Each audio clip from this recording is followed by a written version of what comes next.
Assalamualaikum warahmatullahi wabarakatuh. Halo rekan-rekan pengusaha dan pembelajar yang ada di seluruh Indonesia. Selamat datang dalam video edukasi mengenai cara pengusahaan isi usaha. Sebelumnya perkenalkan kelompok kita yang lagi masuk di PLN Kabupaten Sleman. Saya sendiri dia dengan Pak dan berdua dari Universitas Negeri Surabaya dan Muhammad Aditya Hargamutra juga dari Pak yang beliau mesam. cuman SDM. Minum Dua tiga dua lima tujuh empat satu lima lima. Oke lanjut ke yang tertinggi.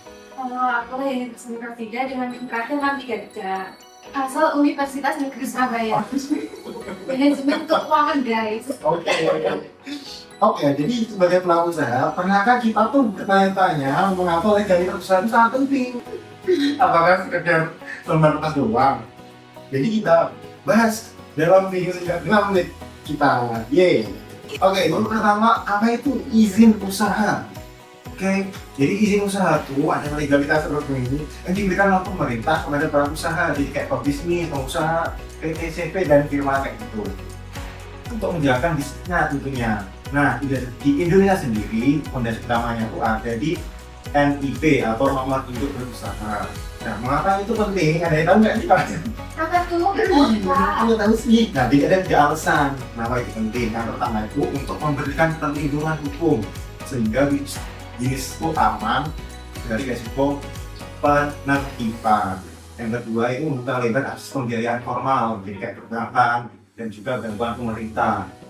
Dan yang ketiga, yang terakhir itu melejitkan kredibilitas, jadi supaya disimpan kredibel, gitu. Jadi banyak yang beli, kita kayak kepercayaan konsumen. Nah, usaha yang legal itu adalah usaha yang siap dulu besar, paham kan? Wow. Nah, terus yang kedua, kita akan mengenali jenis-jenis izin usaha nih. Jadi berdasarkan regulasi terbaru, Indonesia menerapkan perizinan berbasis risiko atau risk-based approach melalui sistem OSS. Apa tuh? Apa sih? Jadi, bagi usaha dengan risiko rendah, seperti mayoritas perusahaan perorangan atau UMKM, jenis izin yang diperlukan sangat sederhana nih, yaitu cukup memiliki NIB atau nomor induk usaha yang sekaligus berfungsi sebagai tanda daftar perusahaan, angka pengenal importir, dan hak akses ke pabeanan. Namun, untuk jenis usaha risiko menengah hingga tinggi, Anda akan memerlukan sertifikat standar hingga izin sektoral tambahan. Nah, hal ini kita berfokus pada kemudahan izin bagi perusahaan perseorangan. Justice. Terus yang ketiga, bagaimana sih tahapannya? Dan kabar baiknya, semua itu dilakukan secara digital, gratis, dan cepat. Untuk langkah-langkahnya itu yang pertama, menyiapkan KTP ya, dan mengunjungi sistem resmi oss.go.id. Kemudian klik tombol daftar untuk membuat hak akses bagi perusahaan perseorangan kita. Kemudian yang kedua, ada yang tahu? Enggak, apa tuh? Skill dong. Yang kedua, masuk menggunakan akun yang telah diverifikasi, lalu pilih menu permohonan baru. Terus yang ketiga, lengkapi data profil perusahaan kita, kemudian mulai dari modal usaha, alamat, hingga kode KBRI atau jenis komoditas bisnis. Kemudian yang terakhir itu periksa draft surat pernyataan mandiri.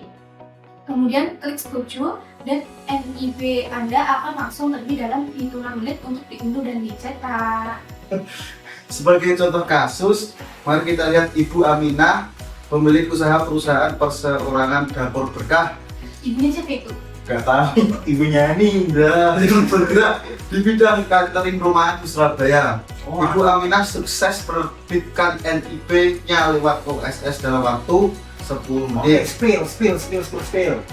Namun, pengurusan izin usaha tidak berhenti pada dokumen saja, melainkan implementasi tanggung jawab operasional. Dalam prakteknya, Dapur Berkah menerapkan 3 aspek krusial. Apa sih itu? Yang pertama, kepatuhan K3 atau kesehatan dan keselamatan kerja. Seluruh tim memasak wajib menggunakan alat pelindung seperti celemek dan masker, serta area dapur dilengkapi ventilasi yang baik dan tabung pemadam api atau APAR untuk mencegah kecelakaan kerja. Kedua, analisis perlindungan konsumen. Ibu Aminah memastikan higienitas Kebersihan gitu. kebersihan terjaga, mencantumkan tanggal kedaluarsa yang jujur, serta komposisi bahan baku yang transparan pada label kemasan produk. Ketiga, implementasi kebijakan keberlanjutan atau sustainability. Usaha catering ini berkomitmen mengurangi limbah dengan dalih menggunakan kemasan kotak kertas biodegradable yang ramah lingkungan dan memilah sampah dapur organik secara bijak. Itu kan banget di Aminah guys. Bebas jangan Punya siapa ini? Iya. Punya Hani, oke. Nah, sebagai penutup, mari kita ingat kembali bahwa legalitas usaha adalah investasi jangka panjang. Manfaat utamanya bukan hanya kenyamanan operasional karena kepatuhan hukum, tetapi juga sebagai motor utama untuk naik kelas, memperluas jaringan pasar, dan membangun bisnis berkelanjutan yang bertanggung jawab terhadap masyarakat dan lingkungan.